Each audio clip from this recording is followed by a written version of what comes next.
الحمد لله الذي أنزل على عبده الكتاب ولم يجعل له عوجا قيما لينذر بأسا شديدا من لدنه ويبشر المؤمنين الذين يعملون الصالحات أن لهم أجرا حسنا أشهد أن لا إله إلا الله وحده لا شريك له وأشهد أن محمدا عبده ورسوله صلى الله عليه وعلى آله وأصحابه ومن سار على نهجه وتمسك بسنته إلى يوم الدين وسلم تسليما كثيرا أما بعد.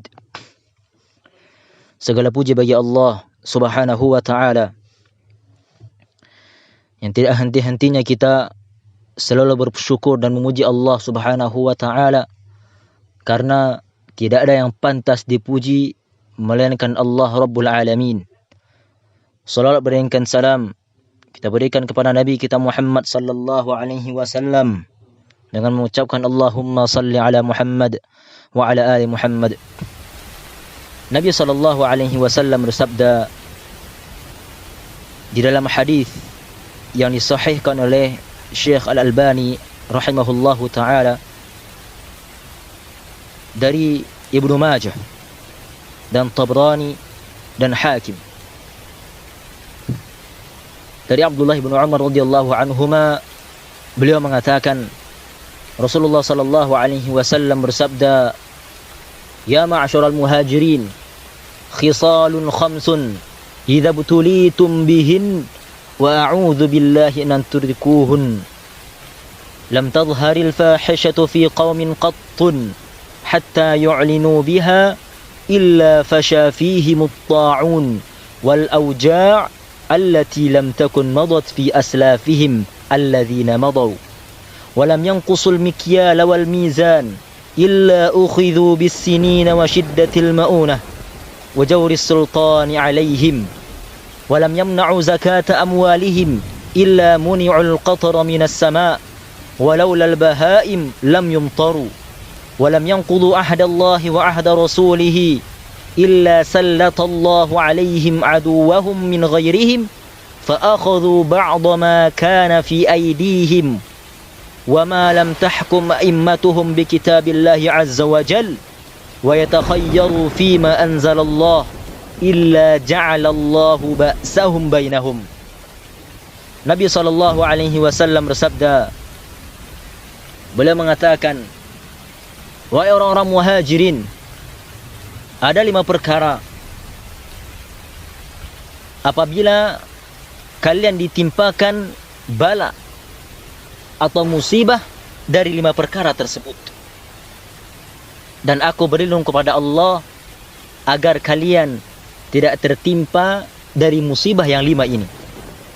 Kemudian Nabi sallallahu alaihi wasallam menyebutkan 5 penyebab datangnya musibah kepada suatu kaum. Nabi sallallahu alaihi wasallam menjelaskan satu persatu. Beliau mengatakan, "Lam tadhharil fahishatu fi qaumin qattun hatta yu'linu biha." Tidaklah nampak, tidaklah tersebar kemaksiatan di suatu kaum, dan mereka pun di dalam maksiat tersebut terang-terangan dalam melakukannya. Betapa banyak orang-orang yang melakukan zina, melakukan perbuatan-perbuatan dosa secara terang-terangan. Mereka sudah kehilangan akal dan hati mereka sudah penuh dengan maksiat, sehingga mereka tidak mengetahui Allah Subhanahu wa taala Maha melihat dan Maha mengetahui apa yang mereka lakukan. Maka tatkala mereka telah melakukan maksiat secara terang-terangan,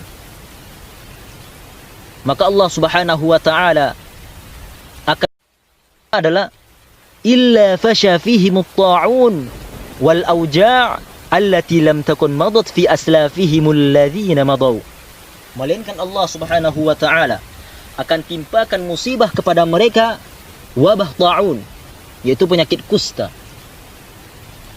Dan Allah Subhanahu wa taala akan menimpakan kepada suatu kaum tersebut tatkala mereka melakukan maksiat secara terang-terangan. Allah akan menimpakan kepada mereka wabah, penyakit, yang mana penyakit ini belum terjadi dan belum Allah timpakan kepada kaum-kaum sebelumnya. Kemudian penyebab datangnya musibah kepada suatu adalah Nabi mengatakan, walam yanqusul mikyal wal mizan illa ukhidhu bis-sinin wa shiddatil maunah.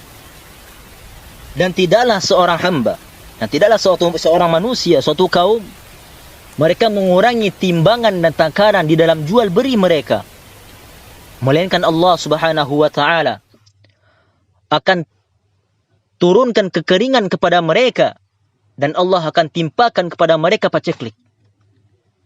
Susah untuk mencari makanan.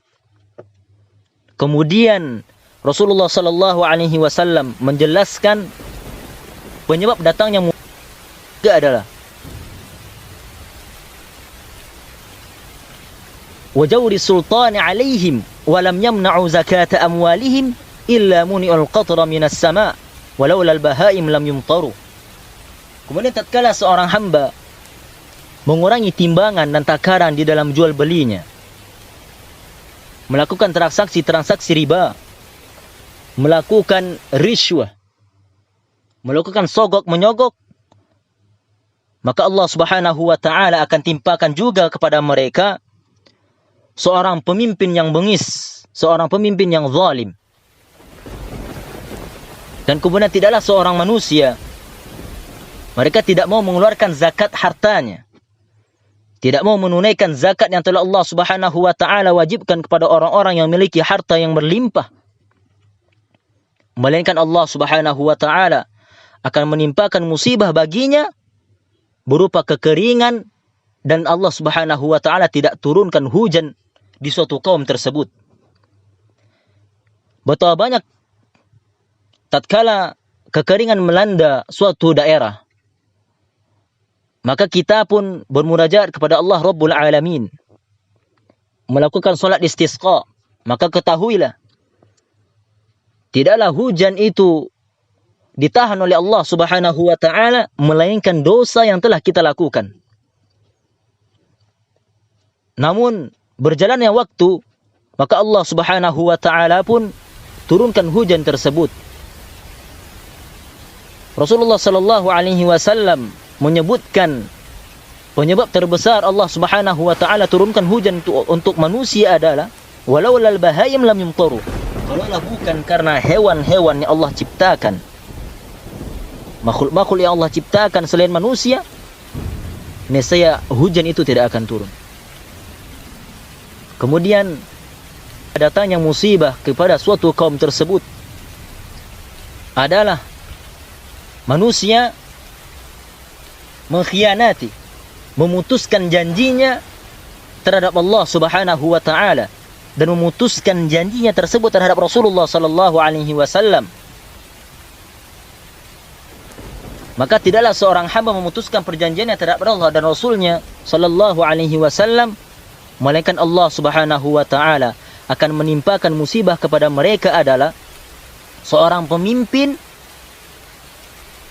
dari musuh-musuh mereka sendiri. Dan pemimpin tersebut akan mengambil harta-harta kalian. Kemudian Rasulullah sallallahu alaihi wasallam menyebutkan penyebab yang terakhir. Allah Subhanahu wa taala menurunkan musibah kepada suatu kaum adalah wa ma lam tahkum a'immatuhum bi kitabillahi azza wajal. Dan tidaklah seorang pemimpin, seorang hakim berhukum dengan selain hukum Allah Subhanahu wa taala di suatu negeri, atau mereka merasa ragu dengan hukum Allah Subhanahu wa taala, melainkan Allah Subhanahu wa taala akan timpakan di suatu negeri tersebut seorang pemimpin, dan di dalam kepemimpinan tersebut mereka saling bermusuhan. Ma'asyiral muslimin, a'azzani Allah wa iyyakum.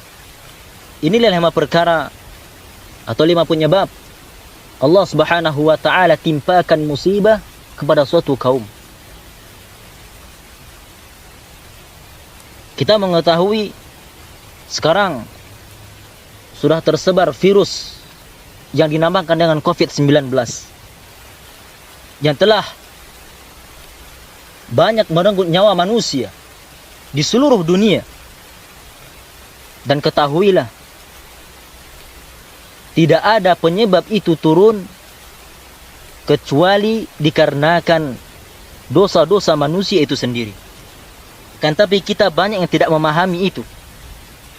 Bahkan di dalam musibah ini, sebagian di antara saudara-saudara kita masih melakukan maksiat di dalamnya. Betapa banyak kita mendengarkan berita-berita tatkala seorang pemimpin memberikan sembako, memberikan bantuan kepada masyarakatnya, namun pemimpin daerahnya masih melakukan intimidasi terhadap masyarakatnya. Dan ini dosa besar. Sedangkan Allah Subhanahu wa taala telah menimpakan musibah kepada suatu kaum tersebut. Salah satunya COVID-19 ini. Namun kita masih tidak jera, masih belum juga bertobat kepada Allah Subhanahu wa taala. Lalu bagaimana Allah Subhanahu wa taala menegur kita agar kita kembali kepadanya Subhanahu wa taala? Betapa banyak musibah-musibah yang telah kita lihat dengan mata kepala kita sendiri. Dimulai dengan tsunami di Aceh, gempa di mana-mana, banjir bandang, gunung meletus, bahkan musibah yang silih berganti. Dan kita menyaksikan itu. Namun dosa-dosa masih selalu kita buat, masih selalu kita lakukan. Perzinahan di mana-mana, pencurian di mana-mana, sogok menyogok masih ada, riba di mana-mana. Bahkan di dalam dosa-dosa tersebut ada orang-orang yang kuat di dalamnya menyokong hal tersebut. Lalu bagaimana Allah Subhanahu wa taala menyadarkan kita agar kembali kepadanya Subhanahu wa taala? Bukankah Allah Tabaraka wa taala berfirman dalam surat An-Nur ayat 31, Allah mengatakan, A'udzu billahi minasyaitonir rajim. Bismillahirrahmanirrahim. Wa tubu ila Allahi jami'an ayyuhal mu'minun la'allakum tuflihun. Allah Subhanahu wa taala menyuruh hamba-hambanya, dan bertaubatlah kalian semua wahai orang-orang yang beriman. Bertaubatlah kepadaku, kata Allah Tabaraka wa taala, la'allakum tuflihun, agar kalian selamat, agar kalian bahagia. Dan di dalam ayat yang lain Allah Tabaraka wa taala berfirman dalam surat Ar-Rum ayat 41, Allah mengatakan, Zaharul fasadu fil barri wal bahri bima kasabat aydin nas liyudhiqahum ba'dal ladzi 'amilu la'allahum yarji'un. Telah jelas, telah nampak kerusakan di bumi dan di laut, dan semua kerusakan tersebut akibat ulah tangan manusia itu sendiri.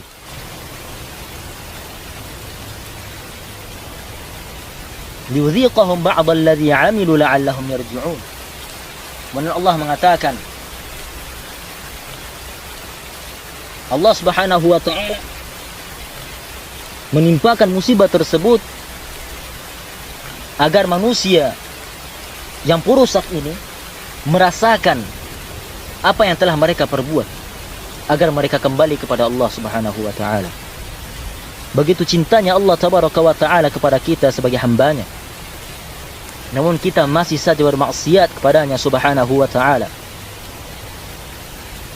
Bahkan kita masih saja memutuskan perjanjian kita kepada Allah Subhanahu wa taala? Bukankah perjanjian kita sebagai manusia kepada Allah Subhanahu wa taala telah Allah terangkan di dalam Al-Qur'an? Allah mengatakan, "Wa ma khalaqtul jinna wal insa illa liya'budun." Dan tidaklah aku ciptakan jin dan manusia melainkan hanya beribadah kepadaku. Itulah perjanjian kita kepada Allah Subhanahu wa taala, hanya beribadah kepadanya saja. Dan di dalam hadis yang sahih, Nabi SAW bersabda, beliau mengatakan, "Ya Mu'adz, atadri ma haqqullahi 'ala al-'ibad wa ma haqqul 'ibadi 'ala Allah?" Qala Allahu wa rasuluhu a'lam. Faqala Rasulullah sallallahu alaihi wasallam, "Haqqullahi 'ala al-'ibadi ay ya'buduhu wa la yushriku bihi syai'a, wa haqqul 'ibadi 'ala Allah alla yu'adziba man la yushriku bihi syai'a." Nabi SAW bertanya kepada Mu'adz bin Jabal, beliau mengatakan, "Wahai Mu'adz, apakah engkau tahu apa hak Allah terhadap hambanya dan apa hak hamba terhadap Allah Subhanahu wa taala?" Kemudian Mu'adz bin Jabal mengatakan, "Allah dan Rasulnya lah yang lebih mengetahui."